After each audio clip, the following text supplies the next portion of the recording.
Mi nombre es Antonio Olivas, ya habló sobre mi Gudelia, muchas gracias. Y bueno, yo les voy a platicar un poco de mis colaboraciones con el hospital donde hice mi residencia de medicina interna en la Ciudad de México, que es el Instituto Nacional de Ciencias Médicas y Nutrición Salvador Subirán. Es un instituto pues de la Secretaría de Salud de tercer nivel. Y bueno, recién inició la pandemia de COVID-19, se retransformó como un hospital COVID. De hecho, el Instituto Nacional de Enfermedades Respiratorias y el Hospital de Nutrición fueron los dos primeros centros de referencia COVID que hubo en el país. Y bueno, mi plática la titulé La experiencia ante la pandemia COVID en este hospital.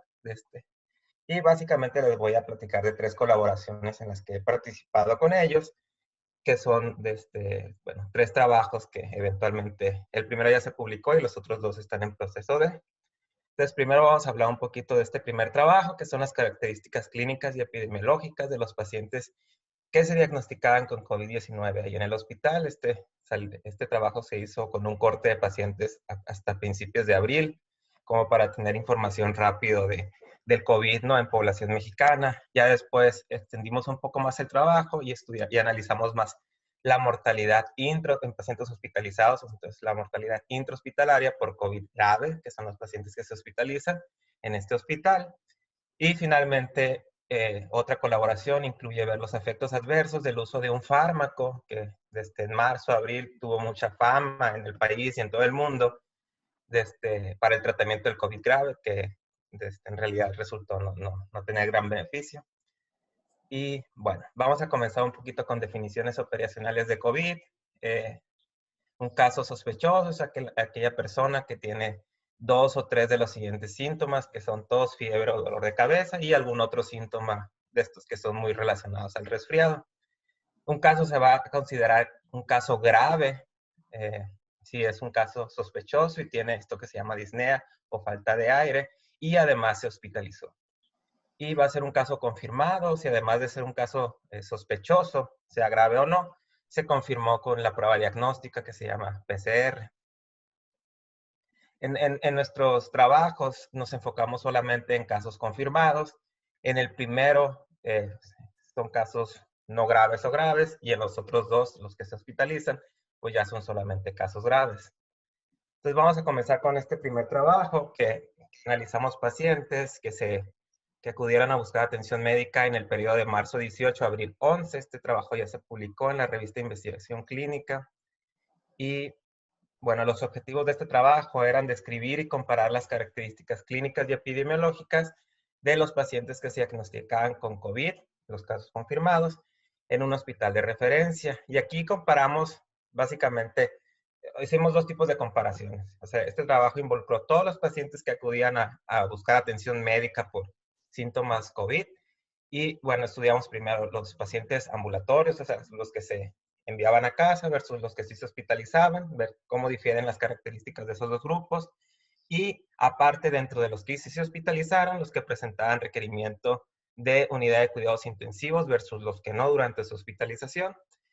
Y bueno, un poquito más, también tratamos de identificar posibles factores asociados con que alguien se hospitalizara, que eso es, digamos, lo que obtenemos de la primera comparación de grupos, y factores que se asocian a requerir manejo en la unidad de cuidados intensivos.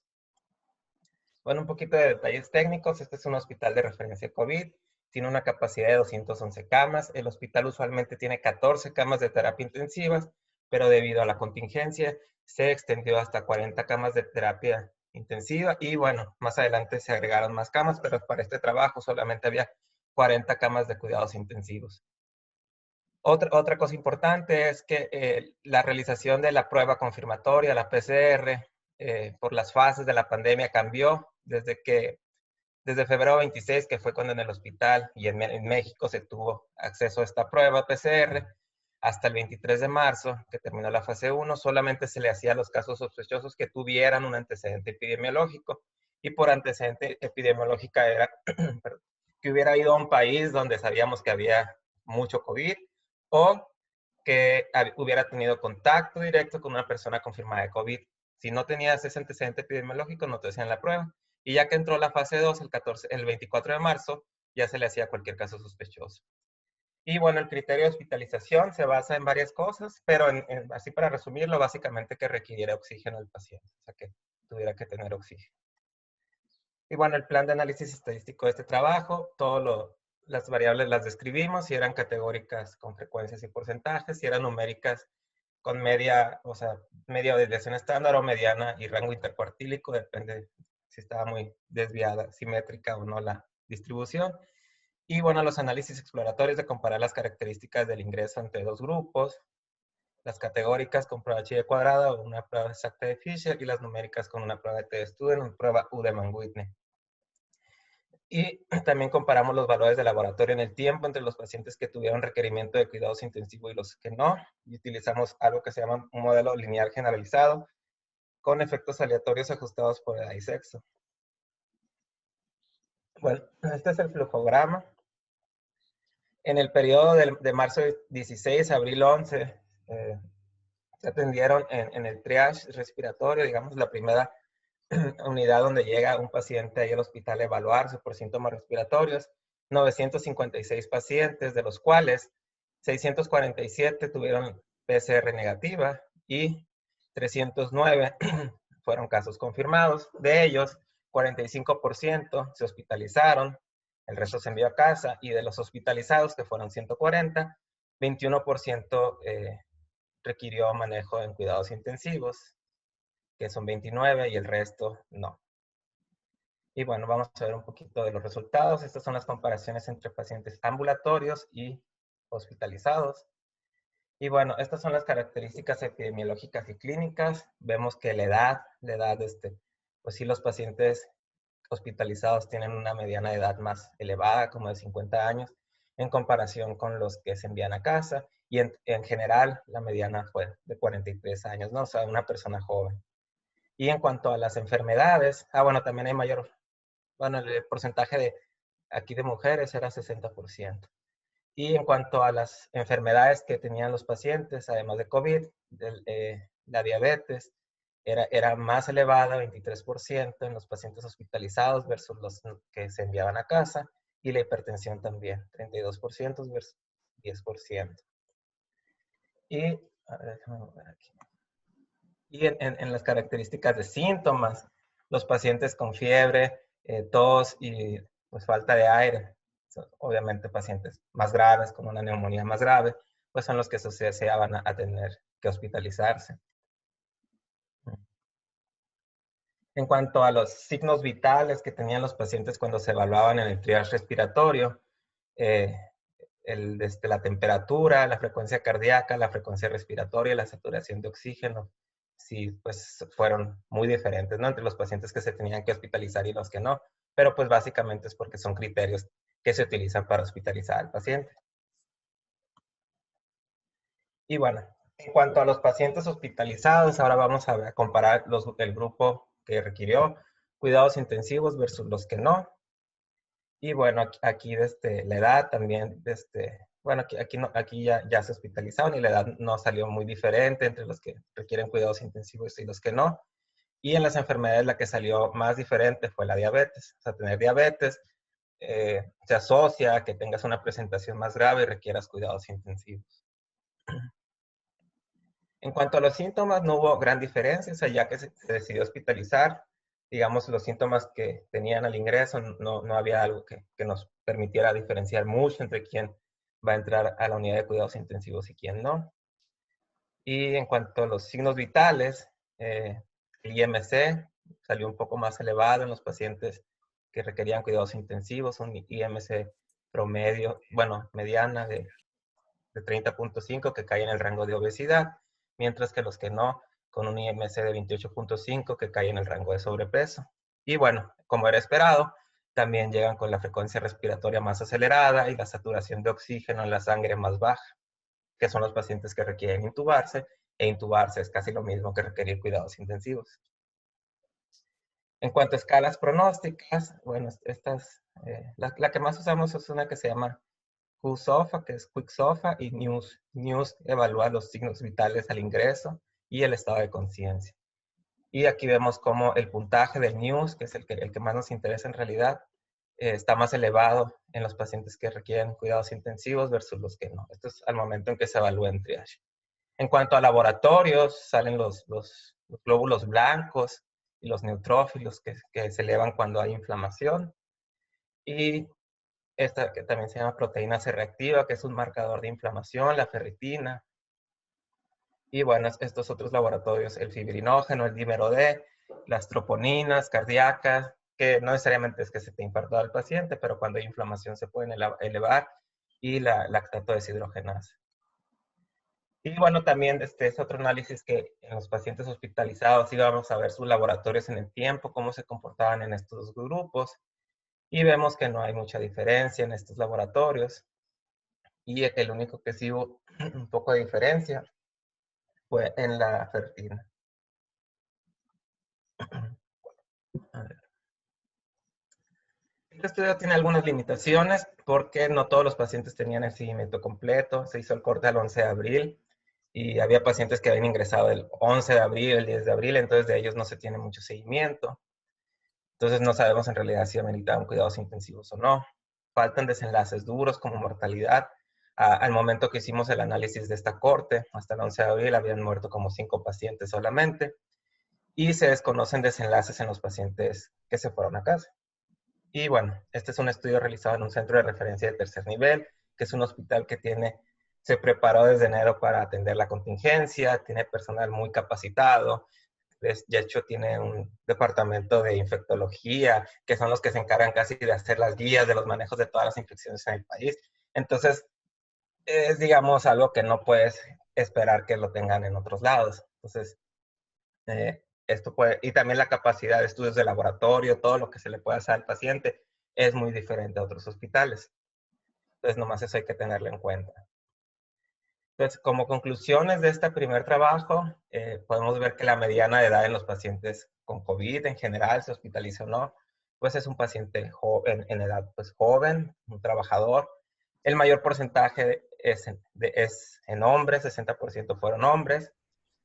Obesidad en 40% de los pacientes, sobrepeso en 40%, y factores que se asociaron a requerir unidades de cuidados intensivos fueron el IMC elevado, diabetes, laboratorios con marcadores de inflamación elevados. No sé si hasta este momento haya alguna duda o pregunta.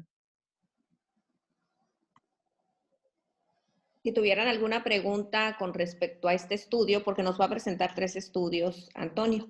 Entonces Sí. podríamos, si gustan, hacerla ahorita, ¿no? Creo que hay tiempo, ¿no? Sí. Bueno, si no hay preguntas, prosigo. Y me pueden preguntar, me pueden interrumpir si gustan, no, no hay problema. Ok, gracias, Toño. Bueno, el siguiente estudio, que se me hace un poco más interesante, bueno, es el de mortalidad intrahospitalaria por pacientes con COVID grave que se hospitalizan en este hospital. Aquí el periodo de estudio fue pacientes que se hospitalizaron solamente entre marzo 18 y junio 5. Este trabajo ya lo enviamos a publicación, está en revisión. Y bueno, los objetivos de este trabajo eran básicamente 3. Describir la mortalidad intrahospitalaria en los pacientes que se hospitalizan por COVID grave, de manera general, o sea, todos los que se hospitalizaron por COVID grave, casos confirmados, pero también, perdón, dividida por tipo de apoyo que recibió el paciente. Y ahorita les voy a explicar a qué me refiero con tipo de apoyo. Otro era identificar potenciales factores de riesgo para mortalidad intrahospitalaria en estos pacientes que reciben tratamiento óptimo. Entonces, por ejemplo, aquí los pacientes que no tuvieron acceso a todo el apoyo que se le puede dar por diversas limitaciones que al ratito comentaremos, pues ellos no recibieron tratamiento médico óptimo.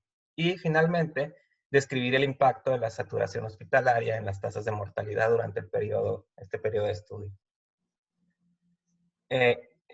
Criterios de inclusión de qué pacientes incluimos aquí, todos los que se ingresaron al hospital en este periodo, pero pudieron haber estado hospitalizados hasta después, que tuvieran obviamente neumonía por COVID-19, casos confirmados, o sea, la PCR que detecta este virus, que es el SARS-CoV-2, que estuviera positiva, y que tuviera el criterio de hospitalización, que es la saturación de oxígeno baja o hipoxemia, y bueno, pacientes con seguimiento completo, o sea, que hubieran egresado del hospital por mejoría o porque fallecieron. Hay otros dos tipos de alta en el hospital, que es que se vaya de traslado el paciente. Entonces, si no sabemos el desenlace del paciente al término de su hospitalización en general, pues no lo incluimos, ¿no? Y altas voluntarias, o sea, que el paciente dijera, no, yo me quiero ir a mi casa, no me importa cómo me vaya. Entonces, esos también los quitamos porque ellos no recibieron manejo óptimo. Los describimos, no, esos no los describimos. Todos estos que se fueron de traslado, se fueron de alta voluntaria, esos no los describimos. Estarán en los flujogramas nomás. Detalles técnicos. Bueno, aquí, como nos interesa mucho la mortalidad, todas las defunciones, los certificados de defunción, fueron evaluados por dos médicos expertos en esto y clasificaron las defunciones como directamente atribuible a COVID-19, o sea, falleció el paciente por algo directamente relacionado con su neumonía por COVID. O sea que nunca se pudo alcanzar a ventilar bien, aunque el paciente tuviera su requerimiento de oxígeno bien y falleció. Eso se llama síndrome de estrés respiratorio agudo. O causas indirectas, que es, bueno, por el COVID tuvo otra complicación. A veces, por ejemplo, a estos pacientes hay que darles algo que se llama anticoagulación. Y pues al estar un paciente anticoagulado puede sangrar. Por sangrar masivamente un paciente puede fallecer. Entonces no fue directamente por COVID, pero por una complicación relacionada a tener COVID. Entonces esas son unas indirectamente atribuibles a COVID o por alguna otra cosa que no tenga nada que ver con COVID o con sus complicaciones. El seguimiento del último paciente fue el 1 de agosto y bueno, aquí algunos pacientes que sí se trasladaron a un centro, que es el Centro de Convalecencia City-Banamex, estos sí los incluimos porque esos pacientes que iban a este centro eran pacientes que en realidad ya habían pasado su etapa más grave, ya estaban muy bien, o se iban hacia la mejoría, solamente seguían requiriendo oxígeno, todo parecía que iba muy bien, entonces se mandaban a este otro lado con el objetivo de pues tener más espacio en el hospital para atender a pacientes más graves. Ahora, un dato ahí pues curioso, bueno, extra, es que pues casi todo el personal del centro City Banamex es doctor del hospital de nutrición también, entonces tener la información de los egresos de esos pacientes que se referían era factible. Lo que no pasa cuando se envían a otros hospitales donde pues, no conoces a nadie. Bueno, en cuanto al tipo de apoyo que recibieron estos pacientes, lo clasificamos en estos 5 grupos.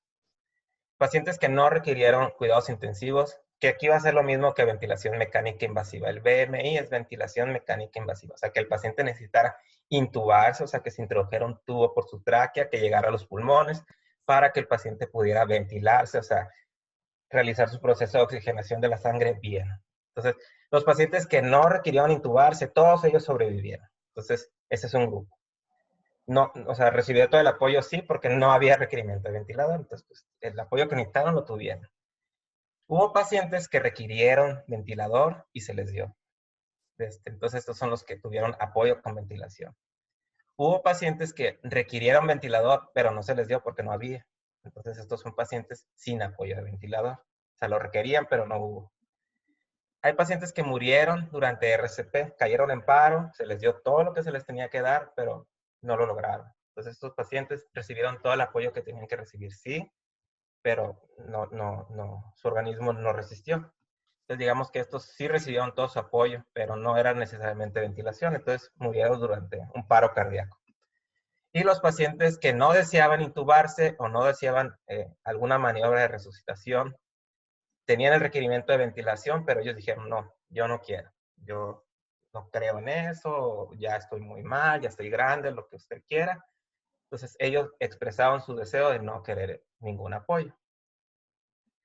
Bueno, y bueno, el plan de análisis estadístico, todo lo descriptivo y comparativo similar. Aquí los grupos a comparar fueron los pacientes que se fueron de alta por mejoría, versus las defunciones con apoyo. No se refiere a que se apoyó a que murieran, sino que recibieron todo el apoyo, o sea, con ventilación, cuidados intensivos, y a pesar de eso fallecieron. O sea, digamos, estos son los pacientes que recibieron manejo médico óptimo. Los otros dos grupos, que son los que no hubo apoyo de ventilación, o sea, no hubo ventilador, pues ellos no recibieron manejo médico óptimo, y los que no quisieron intubarse o no quisieron resucitarse, también pues ellos no recibieron manejo médico óptimo.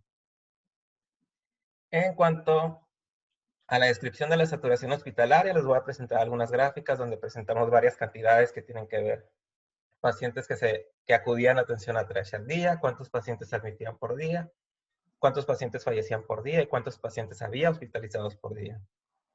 Y bueno, para estudiar un poquito los factores de riesgo para mortalidad, utilizamos un método de inferencia causal que se llama Targeted Maximum Likelihood Estimation, que tiene que ver con unos modelos ahí, que al ratito a lo mejor les comento más. ¿Qué estudiamos para ver si era factor de riesgo para mortalidad? Lo que nosotros consideramos importante, que son edad, sexo, las enfermedades más comunes, que son hipertensión, diabetes, la clasificación del peso, o sea, obesidad, sobrepeso, etcétera, tabaquismo, la saturación de oxígeno del paciente al ingreso, o sea, que nos dijera qué tanto te aumentaba la probabilidad de morir, y una escala pronóstica al ingreso, que fue la escala NIOS. Aquí creo que hay una pregunta en el chat. Ah, bueno, no, creo que no es para mí. Y, a ver. Bueno, durante este periodo de estudio, que fue de marzo 16 a junio 5, se atendieron casi 4,000 pacientes en el triage respiratorios, de los cuales una cuarta parte, más o menos 1,018, se hospitalizaron. De esos, 875 fueron casos confirmados de COVID, o sea, casi 88%. Y de estos, estudiamos 800 casos confirmados, 75 no, porque 13 fueron estas voluntarias y 62 traslados a otros lugares de donde no pudimos recuperar el desenlace final de los pacientes. Estos 800 casos se dividen en 559 altas por mejoría, 105 muertes que recibieron todo el apoyo, 110 defunciones a quienes no se les pudo dar ventilador y 26 pacientes que no quisieron ninguna maniobra extra, intubarse, y todos ellos fallecieron. Aquí se los desgloso un poquito más entre los que vivieron al alta y los que fallecieron durante la hospitalización. Y bueno, estos dos de aquí abajito, los que no se les dio apoyo con ventilación o no quisieron, estos no los incluimos en el análisis de factores de riesgo. Y bueno, la mortalidad global con estos números es 30%. Si quitamos a estos dos grupitos de abajo, nos quedamos solamente con los del recuadro verde, que son todos los que recibieron manejo óptimo, la mortalidad sería 16%. Y si nos enfocamos solamente en quienes recibieron ventilación, o sea, si se les dio ventilador, a los que estuvieron, digamos, en cuidados intensivos, 49% falleció, o sea, la mitad. Bueno, estas son las características de los pacientes a su ingreso al hospital. Y, por ejemplo, aquí, que es diferente. Aquí estos valores de pruebas estadísticas, estos valores de P, solamente comparan la columna 1, 2, la 4 y la 5, que son los pacientes que vivieron, o sea, alta por mejoría, versus los que fallecieron, pero se les dio todo el apoyo. Entonces vemos que los pacientes, en general, hay mayor porcentaje de hombres, aquí es 60% hombres, y la mediana edad global fue de 52 años. Sí son más los hombres que fallecen que los que viven. O sea, el porcentaje de hombres en los que fallecen es superior al porcentaje de hombres en los que viven. Y bueno, el IMC también se asoció a fallecer. Y bueno, aquí les resalto en rojito nomás, en general, de todos los 800 que estudiamos, las prevalencias o porcentajes de sobrepeso y obesidad, que son elevados. Miren, sobrepeso 38.4%, obesidad 45%, prevalencia de diabetes en general 26%, y sí, fallecieron más, o sea, la proporción de diabetes en los que fallecieron es mayor que en los que no fallecieron. Y la prevalencia de hipertensión, 30%.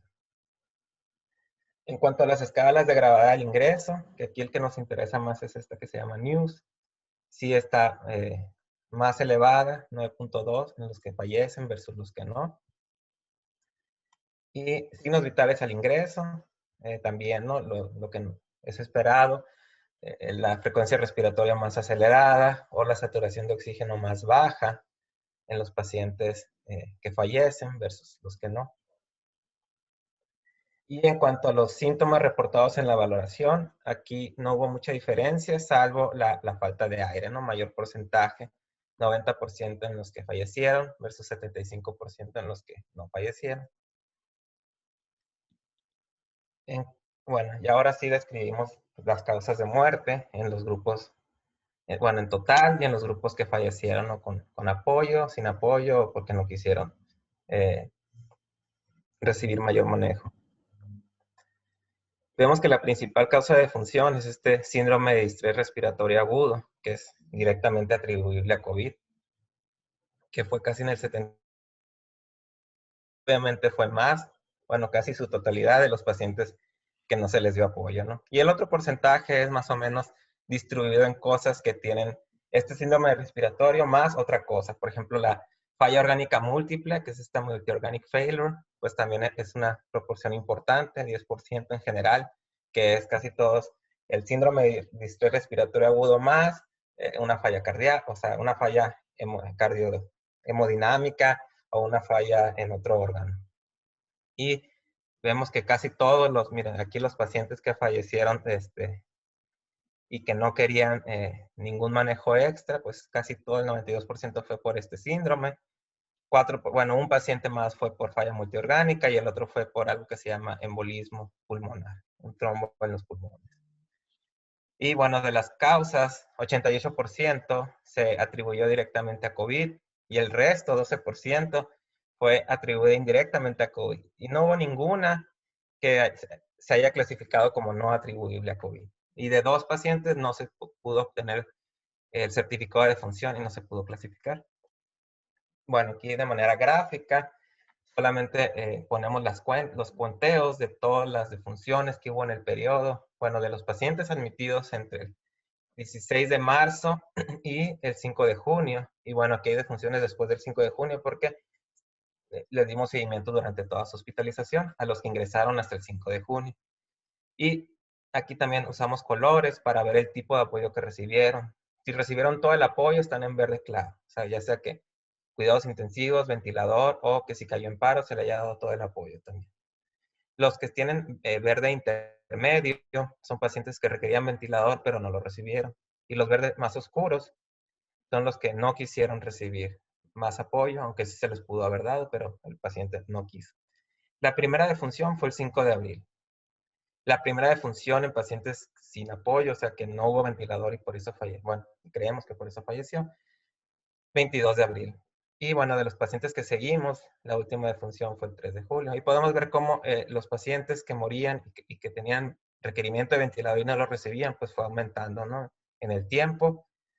Y bueno, aquí empieza a descender, pero no significa que ya se haya solucionado ese problema, simplemente porque los que ingresamos son hasta este corte. Entonces, no sabemos cómo se hubiera comportado aquí si tenemos a los demás pacientes. Bueno, no lo hemos analizado.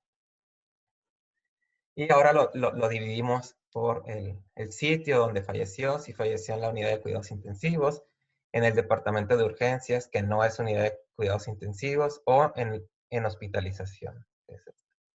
Y bueno, vemos que todos los que fallecieron en la unidad de cuidados intensivos, pues recibieron todo el apoyo. La mayoría de los que fallecieron en, en el departamento de urgencias, no terapia intensiva, pues eran pacientes que se quedaban ahí, pero requerían ventilador, pero pues no había. Y los que fallecieron en piso, pues también algunos de ellos se subían a piso, aunque requerían ventilador no había, pero se le daba lo que se podía al paciente.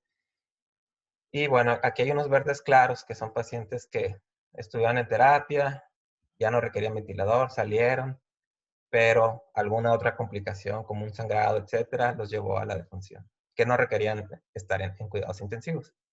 En total hubo 95 defunciones en la unidad de cuidados intensivos, todos ellos tuvieron todo el apoyo.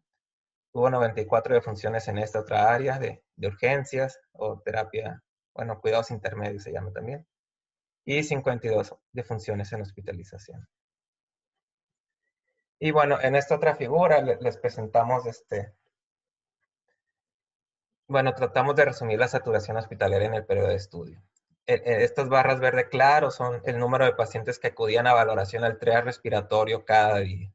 Desde el primer día es 16 de marzo y el último día es 5 de junio. Estos días que están muy elevados era porque el hospital atendía urgencias normalmente hasta este día, que es como el 20 de marzo más o menos, que ya dijeron, solamente personas con síntomas respiratorios van a ser evaluadas, digamos. cuando se hizo ese cambio estricto, entonces ya vemos que baja, ¿no? Que baja esa cuenta y solamente se atienden a pacientes con síntomas respiratorios.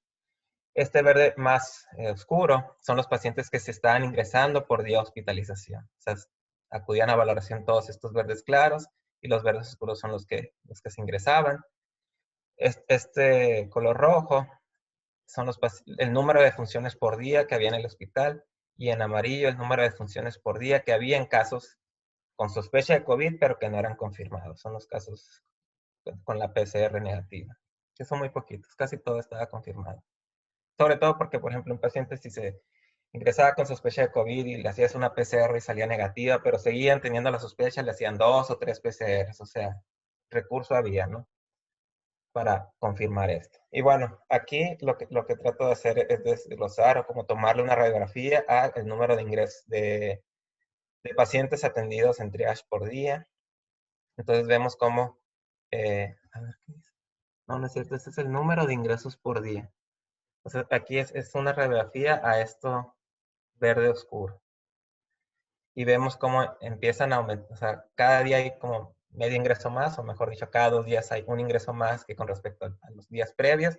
Y a partir más o menos de este corte, que es como el 24 de abril, hay un número constante de más o menos 15 ingresos al día. Y estos son el número de hospitalizados por día. Entonces, estos son los pacientes que había hospitalizados cada día. Y el verde oscuro son los pacientes que fallecían cada día.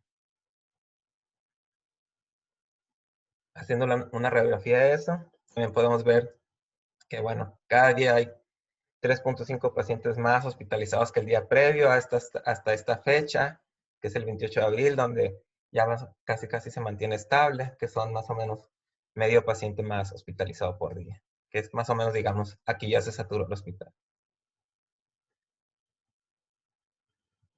Y bueno, y estas son las tasas de mortalidad por día.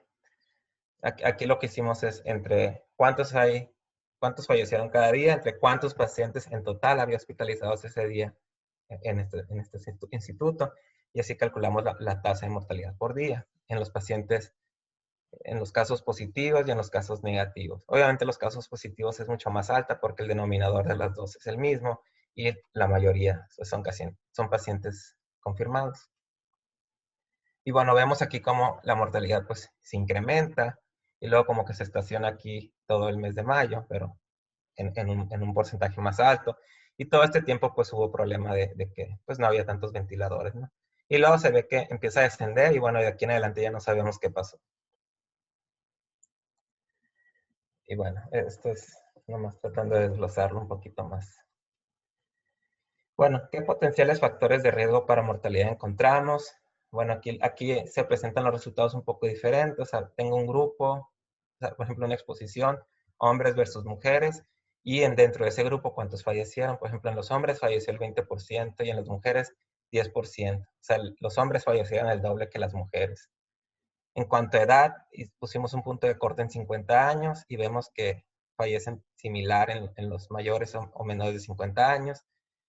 En cuanto a obesidad, o sea, si solamente decimos obesidad versus no obesidad, o sea, IMC 30 o más versus abajo de 30, tampoco hay mucha diferencia, 19% versus 14%. Y cuando ya disecamos el IMC un poco más, o sea, lo clasificamos en más categorías, vemos que donde en realidad estuvo el aumento en la mortalidad de acuerdo al IMC fue en la obesidad clase 3, que es lo que se conoce como obesidad mórbida. Son pacientes con IMC de 40 o más. Entonces aquí es donde sí hubo mucha mortalidad, 34%, comparado con las otras categorías. Y en cuanto a la diabetes, no, bueno, sí fallecen más. Los pacientes con diabetes, 22% fallecieron versus los que no, 14%. Se aumenta el riesgo de morir como 1.6 veces. Y bueno, aquí todo esto lo ajustamos por factores que consideramos que podían confundir la relación, ¿no? Entonces vemos que sí sigue manteniendo 1.5 veces más. Hipertensión, no hay diferencia. Los que tienen hipertensión versus los que no, mueren igual. En cuanto a fumar, tampoco se ve que hubo mucha diferencia. De hecho, aquí parece que mueren más los que no fuman, pero en realidad no es algo pues, muy diferente. En cuanto al puntaje al ingreso de severidad, el NEWS, pues sí, los que tienen 7 o más, o sea, más graves, pues fallecen más. Y los que llegan con saturación de oxígeno abajo de 80 mueren casi 6 veces más que los que llegan con saturación de oxígeno arriba de 80%. Bueno, lo que sí me hizo interesante aquí, por ejemplo, las prevalencias, bueno, el porcentaje de COVID en los pacientes con COVID graves hospitalizados, tuvimos 30% de hipertensión, 26% de diabetes, como 40 y 45% de sobrepeso y obesidad, y las prevalencias nacionales son estos números. Hipertensión, 31.5% de acuerdo al ENSANU del 2012, 13%, 14% de diabetes de acuerdo al ENSANU del 2016, y sobrepeso y obesidad, estos porcentajes. O sea, por ejemplo, sobrepeso estamos muy parecidos, hipertensión muy parecido, diabetes sí es más lo que se encontró en la corte con respecto a lo que hay en toda la población, sobrepeso y obesidad, pues ya lo vimos. Entonces, en realidad, pues eso a mí me hace pensar, o sea, ¿qué tanto podemos decir que la gente murió porque tenía hipertensión? Si estamos encontrando, o qué tanto se hospitalizó por la hipertensión o por el sobrepeso. Bueno, en conclusiones, la mortalidad, bueno, nosotros consideramos que fue principalmente a falta de ventiladores, que es un reflejo de la saturación hospitalaria. Y, por ejemplo, si hiciéramos el ejercicio de decir, bueno, ¿qué hubiera pasado si a esos que no se les pudo dar ventilador o que no quisieran ventilador, se hubieran comportado como los que sí se les dio ventilador? O sea, que solamente hubieran fallecido como el 49%. Entonces, la mortalidad global hubiera sido de 21.5% en lugar del 30%. O sea, esa diferencia de 8.5% corresponde al 28% del 30%. O sea, a lo mejor hubiera sido 28% menos la mortalidad global. Y bueno, ¿qué potenciales factores de riesgo encontramos? Ser hombre, que aumentaba el doble el riesgo de morir, obesidad mórbida y diabetes. Y bueno, estoy un poquito más rápido porque bueno, no sé si hay alguna duda en este momento. Es bienvenida. Yo sí tengo una duda, Yo Antonio. tengo Adelante, una Beatriz, pequeña duda. adelante. Adelante. Los pacientes que cambiaban hacia Citibanamex, Ajá. ¿todos ellos eran dados de altas o hubieron casos donde se presentó que el paciente pues empeorara por alguna razón y pues Fíjate que de falleciera? los que se enviaron de este hospital al Citibanamex, todos vivieron, o sea, nadie falleció. O sea, que eran pacientes que ya pasaron su etapa grave, ¿sí? O sea, eran pacientes que ya estaban en piso, hospitalizados, ya tenían 5 días que iban hacia la mejoría y solamente ocupaban oxígeno y el doctor pues no quería mandarlo a casa porque quería que estuviera más días vigilado con oxígeno. Entonces, digamos que los pacientes que se enviaban a Citibanamex eran pacientes muy, muy, muy escogidos y que en realidad estaban muy, muy bien, ¿sí? Y si todos ellos de Citibanamex se fueron a casa, o sea, esa información sí se obtuvo. Okay. ¿Hay alguna otra pregunta? Yo tengo una pregunta, Antonio. Dime. No veas esta pregunta como algo de mala voluntad, nada de eso, pero No, adelante. veo todos estos escenarios que ustedes pudieron clasificar. Básicamente, si tuvieras chance de curar a alguien, hay unos perfiles que pudieron ser rescatables, pero otros no pudieron ser rescatables. Esto me lleva a decir que si tú tienes que decidir entre dos personas, tú podrías formar ese perfil de decir a quiénes voy a rescatar, o sea, con estos datos, ¿no? O quién vale la pena, digamos, en el sentido de que tiene más posibilidades de sobrevivir, pero que esté en riesgo si no se le atiende, ¿verdad? Sí, todo eso se pudiera hacer. De hecho, hay gente que trabaja en desarrollo de scores, digamos, para predecir quién tiene más probabilidad de morir y quién no, como para basar tu decisión de a quién apoyo, ¿no? Ok. Y bueno, pues, yo imagino, no sé, yo ponerle un tono de eso, digamos, a un artículo si es medio grave, ¿no? Es medio duro, como que tienes que ser, mejor poner los puros datos y que la gente los use para lo que ocupa, ¿no? La verdad, yo prefiero esa segunda opción que das, ¿no? Hay gente que en realidad sí se avienta a hacer scores y Ok. a mí mi preocupación es el método que utilizan para hacer un score. O sea, porque pues lo vas a ajustar a estos datos, y lo vas a extrapolar a otros hospitales donde pues no es la misma infraestructura, el mismo recurso humano, etcétera. O sea, no sé qué tanto eso sea válido o qué tanto lo que obtienes se ajusta muy bien a estos datos solamente, pero no necesariamente se ajuste a otros. Muy bien. Gracias. Uh-huh. Okay. Antonio, Bueno. nada más una observación. con respecto a todo lo que has expuesto más en este segundo estudio, ¿no? Llama la atención el porcentaje de mortalidad siendo un hospital con una alta infraestructura, con un personal médico muy capacitado, un hospital de tercer nivel, preparado, con mucha anticipación para esta pandemia. Entonces creo que de ahí se puede inferir la preocupación de mucha gente de entrar a un hospital pues que no tiene las características de estos que son en realidad centros de investigación también, ¿no? Sí. Desafortunadamente, ¿no? Ok, continuamos, gracias. No, gracias a ti. Y bueno, en este último evaluamos un poco los efectos adversos del uso de antimaláricos, dos fármacos, la hidroxicloroquina y la cloroquina. Bueno, el periodo de estudio aquí fue de marzo 18 a mayo 17. Este está pendiente de enviarse a publicación, todavía no lo terminamos de escribir.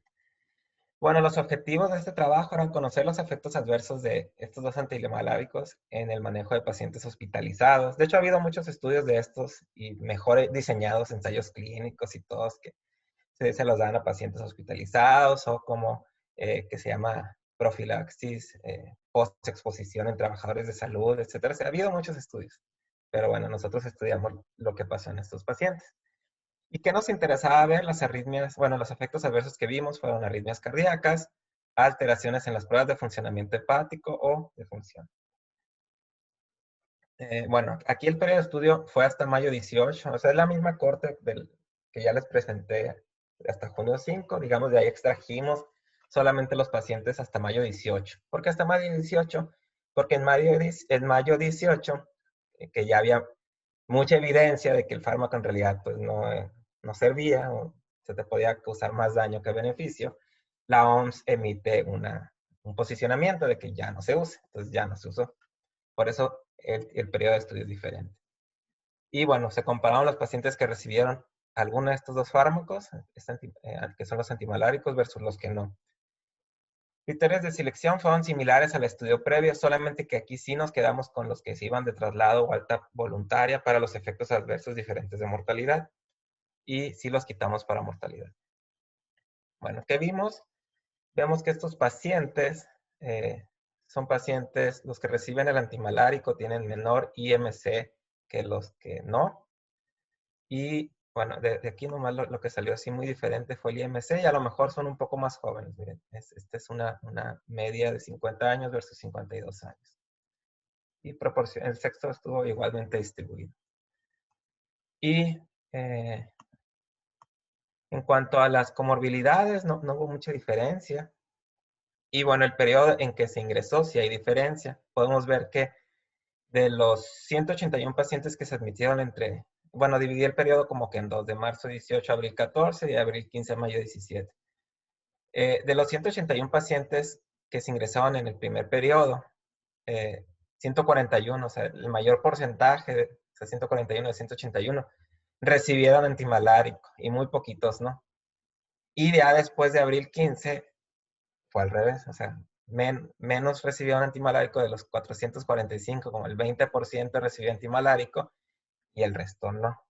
Y esto fue porque, bueno, es como que lo que pasó es que en marzo, a mediados de marzo, hubo un estudio de un investigador francés, muy mal estudio, que salió diciendo que la hidroxicloroquina era la cura, entonces en todo el mundo empezaron a dar hidroxicloroquina. De hecho, no sé si les tocó escuchar sobre estos medicamentos y en casi todas las farmacias de México se agotaron.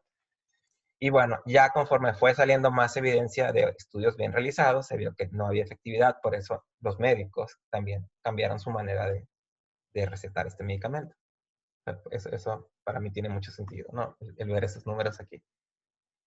Y bueno, en cuanto a los síntomas, los pacientes que no recibían el antimalárico sí llegaban con mayor dificultad para respirar a su ingreso. Y en cuanto a los signos vitales, también tenían, o sea, como que va de acuerdo, ¿no? La frecuencia respiratoria más acelerada y la saturación de oxígeno más baja que a los que sí se les daba hidroxicloroquina.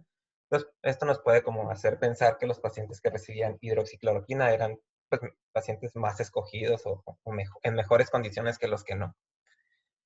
Y en cuanto a las escalas de gravedad del ingreso, también la escala NEWS tiene un puntaje mayor en los que no recibían este tratamiento. Y bueno, aquí ya nomás presento los efectos adversos de laboratorio. Estos son también modelos lineales generalizados con efectos aleatorios y comparamos la interacción entre el tiempo y la media del valor de laboratorio. Y vemos que no hay mucha diferencia en los grupos. Solamente, no hay mucha diferencia, perdón, en estos, que son solamente las pruebas de funcionamiento hepático. Y en cuanto a los eventos cardíacos, nos enfocamos en arritmias ventriculares, que son las que tienen potencial de ser mortales. Y vemos cómo los pacientes que se les dio este fármaco, que bueno, efectos adversos cardíacos son los comunes de este tipo de fármacos, los antimaláricos, son los que a uno como médico le preocupa, ¿no? Que tu paciente por darle este fármaco te haga algún efecto cardíaco. Y hubo 2.6% de arritmias ventriculares en los pacientes que se les dieron estos fármacos versus solamente 0.5% en los que no. O sea, 5 veces más riesgo de arritmia ventricular en los que se les dan estos antimaláricos. Y bueno, lo ajustamos por estas comorbilidades o estas enfermedades que creemos que pueden asociarse a tener arritmias ventriculares y bueno, sube un poquito, ¿no? Y en cuanto a la mortalidad, fue similar en los dos grupos. Bueno, este estudio sí tiene muchas limitaciones como para querer evaluar la eficacia o seguridad de un fármaco, ¿no? No fue un estudio aleatorizado, que eso sería lo ideal para evaluar la eficacia y seguridad de un fármaco. Fue de tipo retrospectivo en cuanto a los desenlaces cardíacos, o sea, no fue un estudio que digamos, vamos a diseñar este estudio y evaluar bien si hacen efectos cardíacos o no, y vamos a vigilar a todos los pacientes en todo momento, a su corazón, ponerles un monitor, etc. O sea, es posible que haya habido arritmias ventriculares u otros, bueno, arritmias ventriculares no creo porque esas sí inestabilizan al paciente. Otro tipo de arritmias cardíacas que no se hayan detectado porque no se estuvieron buscando intencionadamente. Y bueno, recordar que lo que pasó aquí no representa la realidad de nuestro país porque, o sea, los médicos están muy conscientes de todo lo que estos fármacos pueden causar y a lo mejor, pues, tuvieron más cuidado. Y esto es probable que en otros lugares no se tenga tanto cuidado y es probable que en otros lugares este fármaco sí pueda aumentar más las arritmias, más la mortalidad, etc. Entonces, en conclusión de este estudio, el uso de antimaláricos mostró un riesgo incrementado en el desarrollo de arritmias ventriculares, al menos en nuestros pacientes sí, y no se asoció con una disminución en la mortalidad intrahospitalaria, que sería como a veces lo que uno usa como justificación para dar esto como tratamiento dirigido, ¿no? Para COVID o para alguna enfermedad. Y de manera general, resultados obtenidos en este hospital que tiene todos los recursos en cuanto a diagnóstico, personal médico, infraestructura, etcétera. Aún así, hubo 49% de mortalidad en pacientes que se ventilan. Bueno, esto fue hasta junio 5.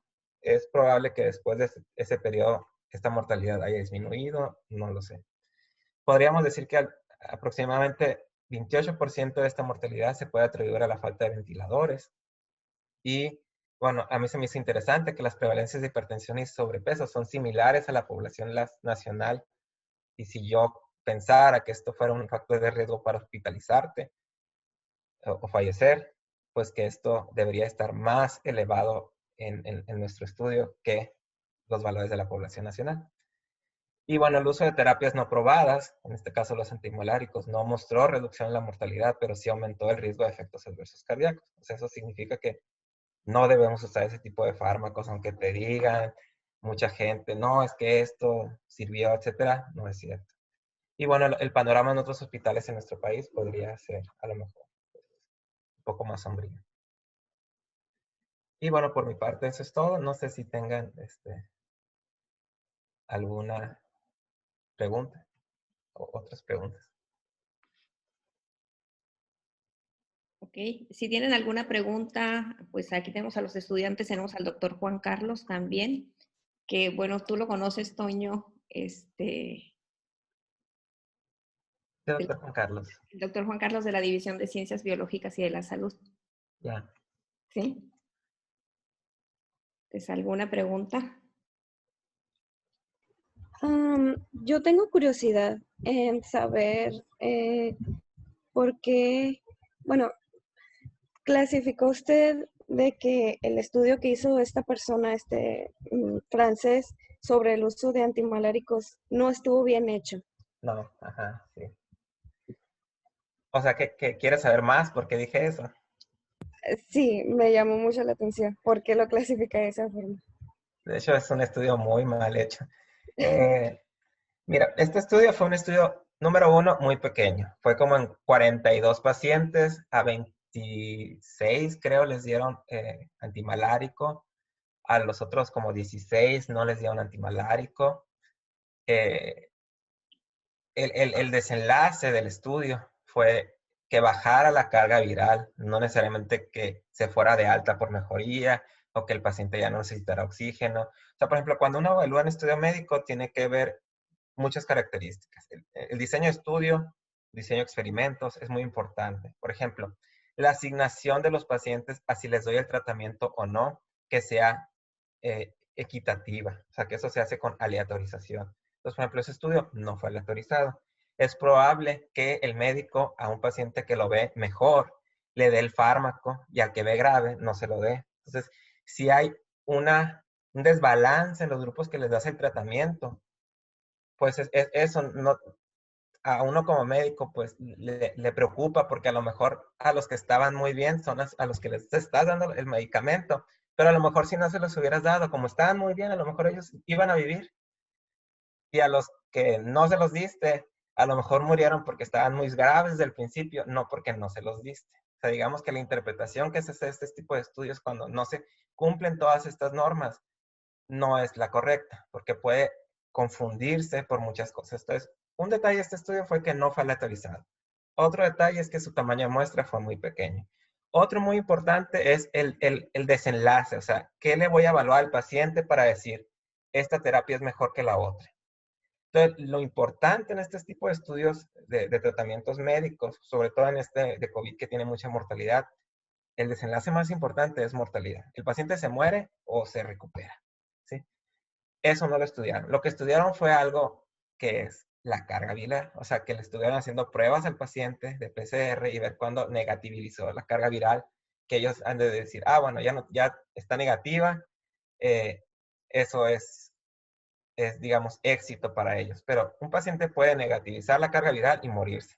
O sea, esto nosotros en los estudios médicos le decimos que están evaluando cosas subrogados o subjetivos, que no es en realidad lo que nos interesa. O sea, nosotros lo que nos interesa son desenlaces duros, o sea, desenlaces clínicos. Se fue de alta, vivió, se curó y siguió con su vida normal, ¿sí?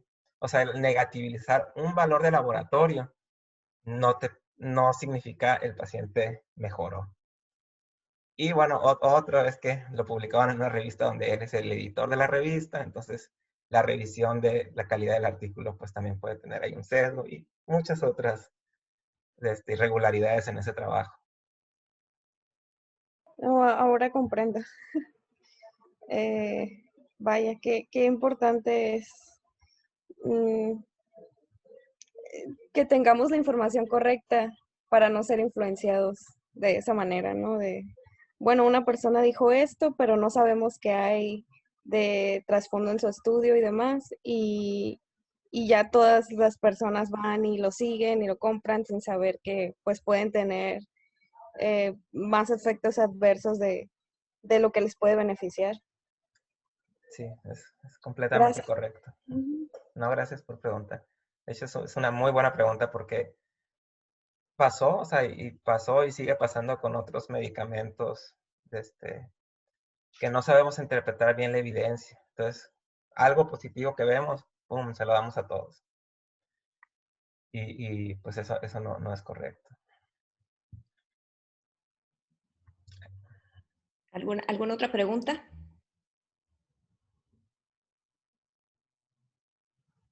Está muy interesante esto que mencionas, ¿no? De lo que medían, Antonio. O sea, se están centrando, dices, en la carga viral.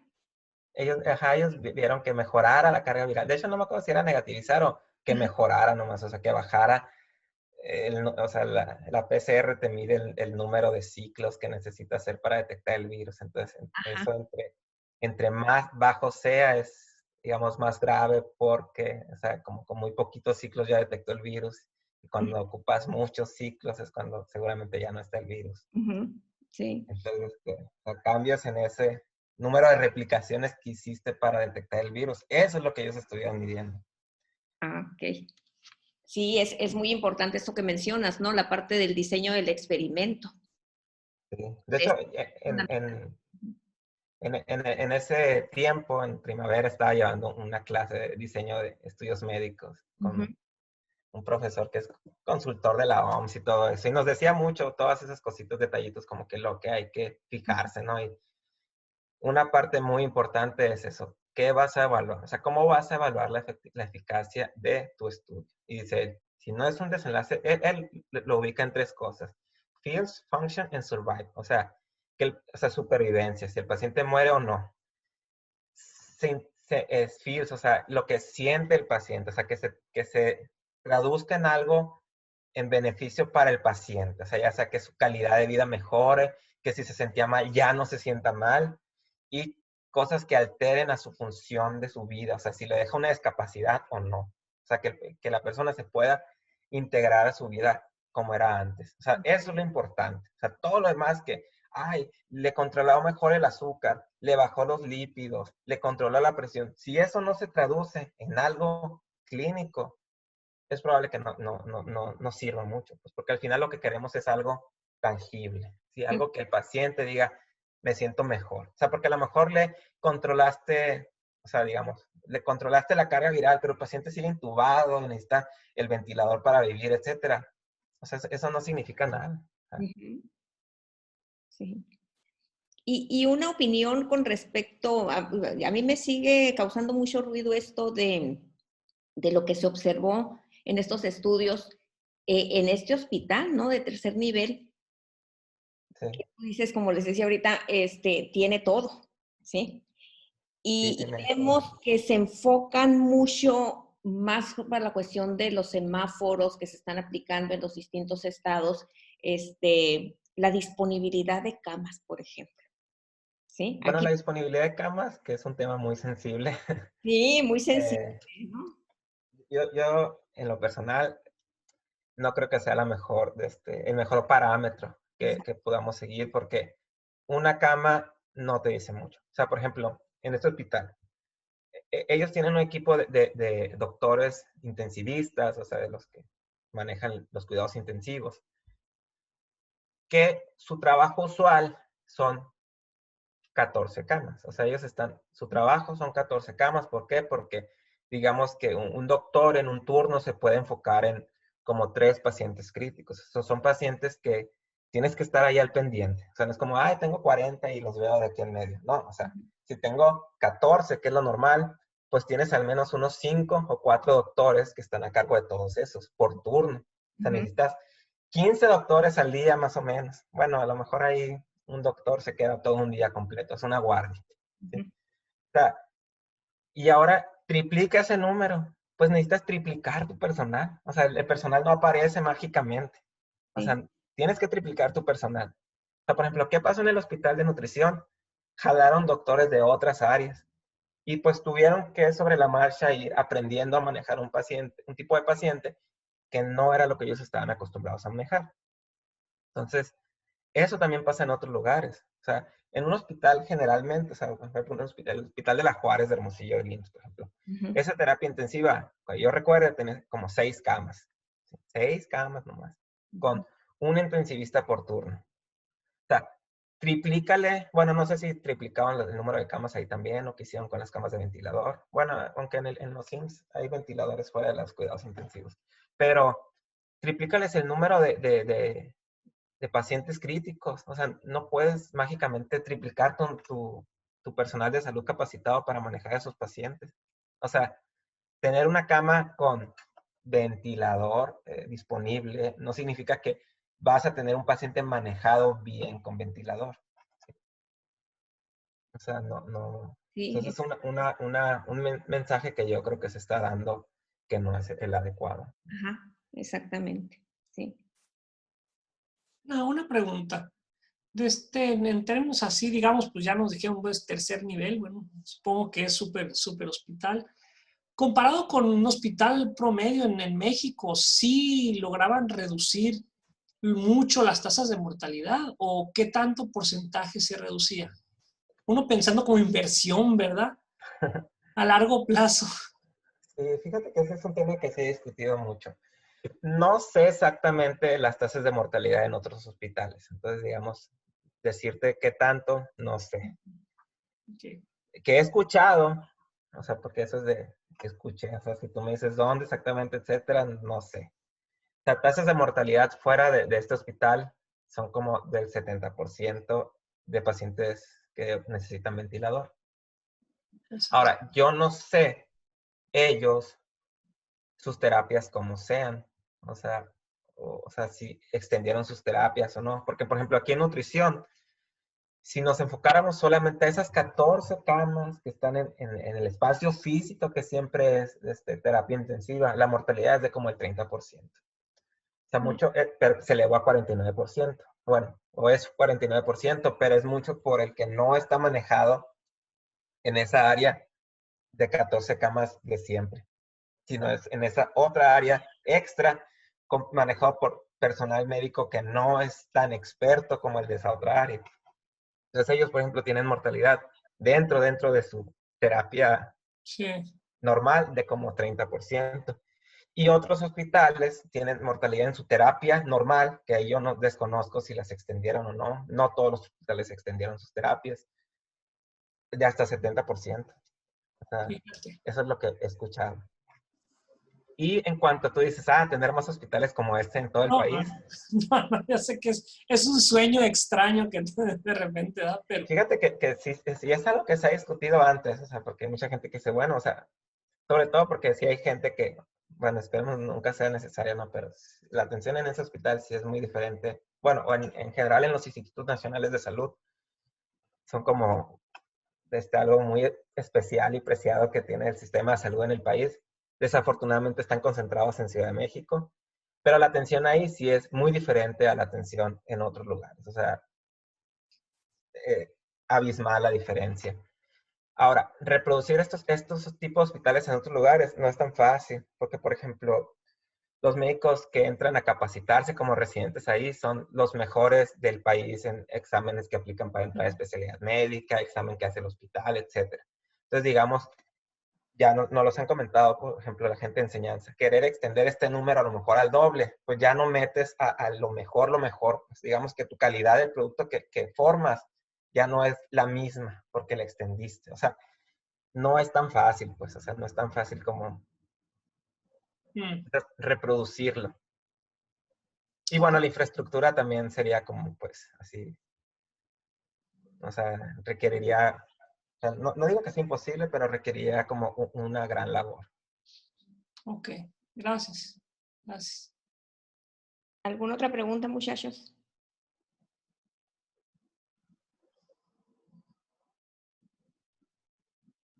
Ok.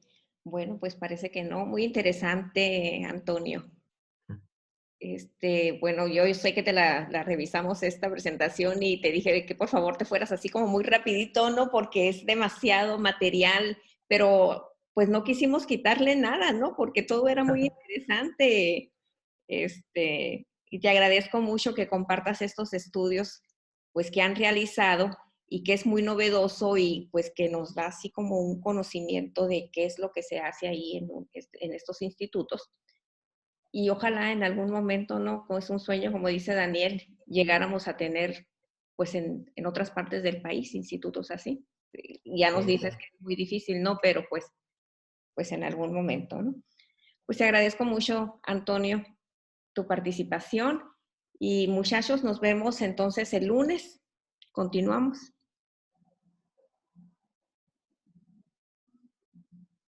Está bien, muchas gracias. Hasta el lunes, profesora.